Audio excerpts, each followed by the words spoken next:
All right, well, with me is James Revill from the Harvard Sussex programme at the University of Sussex.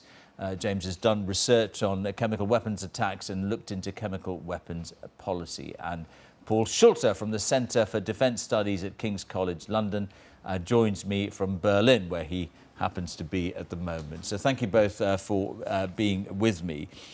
Let's start with you, James. There was a phrase before the Iraq invasion in 2003 where people talked about the intelligence being a slam dunk. Well, that appears not to be the case, or at least there are enough people saying it isn't the case now. Yes, certainly it seems that something has taken place, specifically mass exposure to a neurotoxic agent. Yet, without the UN inspectors conducting their investigation, we cannot be sure exactly what agent has been used, nor the types of munitions. And without that information, we really have to be very careful in coming to conclusions about what's happened, yet alone who is responsible and how to respond to this event. Well, let's just take the first part of what you said. Is there a sort of very quick checklist of the kinds of things these UN inspectors are going to be looking at? Certainly they'll be taking blood samples, soil samples, and trying to... There'll be a chain of custody established to... A chain of custody of evidence established to verify with a degree of, or a high degree of confidence, exactly what has been used, the specifics of the agent, and also inspecting munitions and working out how this took place and what transpired. Of course, they're not looking at who is responsible, so that is a different discussion.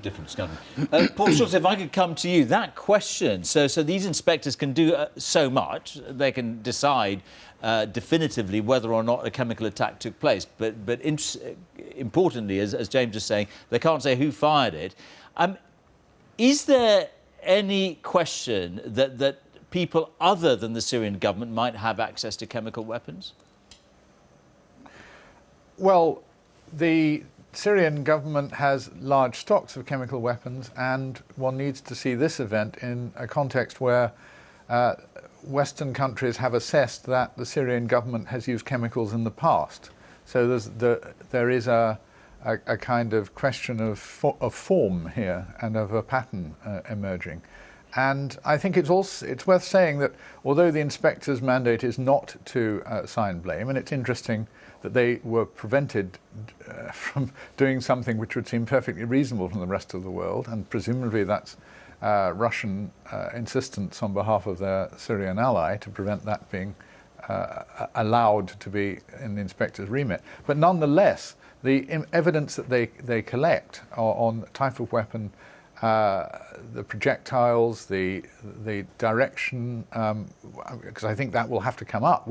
What's the scatter of projectiles? Were they missiles? Were they artillery shells? Were they bombs? And which way are the projectiles facing? Those sorts of questions are going to be indicative and will be taken up by the different sides, even though it's not officially part of the remit for the inspectors to point to. But when you say indicative of what? Of who fired them, basically?